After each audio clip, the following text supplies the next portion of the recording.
Hi everyone and welcome back. Today I'm going to demonstrate low lunge. So a low lunge pose in yoga is very good to stretch the front of the leg and the hip flexor. So let's start. Now, usually in yoga practice, the way we get to a low lunge, the instructor will guide you, and it's usually from the position of downward dog. So I'm going to show you from downward dog to get to low lunge. So I'm going to lift my right leg up, and then you're going to curve your back. So bring your stomach in and your knee to your nose, and then you're going to step with your right foot between your hands. And now you're going to drop your left leg and untuck the back foot.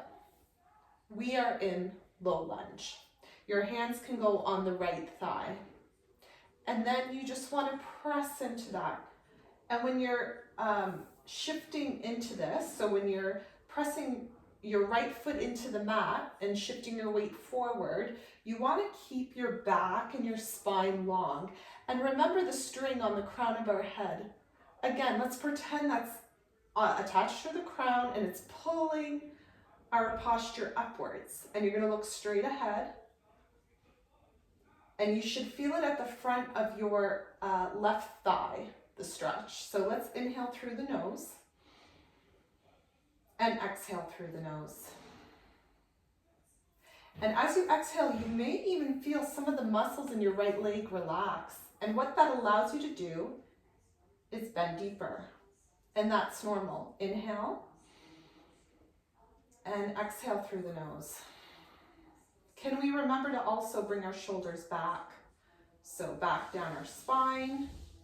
And just let your hands gently rest on your right thigh. There's no need to grab it because you want to plant into the right foot, and also be cognizant of your left foot and make sure that is pressing into the mat. So the top of your left foot. So you're pressing into the mat with the top of the left foot, pressing into the mat with your right foot. Now we can feel those leg muscles really engage. And then our hands just gently rest. Okay, so I'm going to show you how you can get into low lunge without having to go into downward dog, because I know that's not for everyone. So if you looked at my last video, I demonstrated puppy pose. So let's do that. Knee is under the hip, and we just extend our hands forward, forehead on the ground, and we're pressing into our hands and pressing into the tops of the feet. Okay, so the instructor now says, let's go to low lunge. There may be many people in class that are in down dog, which is fine. You stay in the puppy pose, whatever's comfortable for you.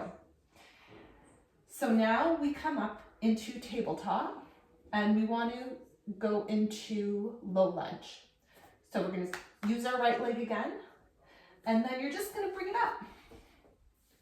And if you have trouble bringing your leg right in between your hands, use your right hand, put it on the back of your calf, and slowly guide it up while pressing into your left hand for stability.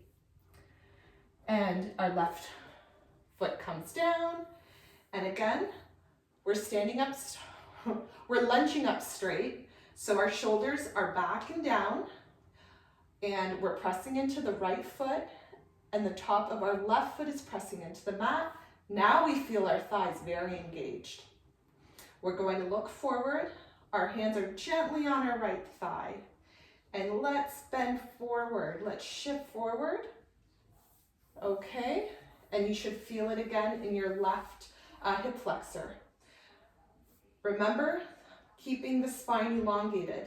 There's the string on the crown of the head, and that string is pulling up, up, up, up. And as it pulls up, you're going to feel your spine stretch. Now let's inhale through the nose and exhale through the nose. You may feel your muscles in the right leg, your right thigh. Slowly relax as you exhale. Inhale and exhale. Good job. Inhale exhale. Okay, and then just put your hands back on the mat, and you can just slowly bring that right leg back down to table, and then come back to a sitting position. And whenever you're ready, you can do that same exercise using the left leg, have that come forward. So I hope you enjoyed that, and just know there's always modifications to yoga.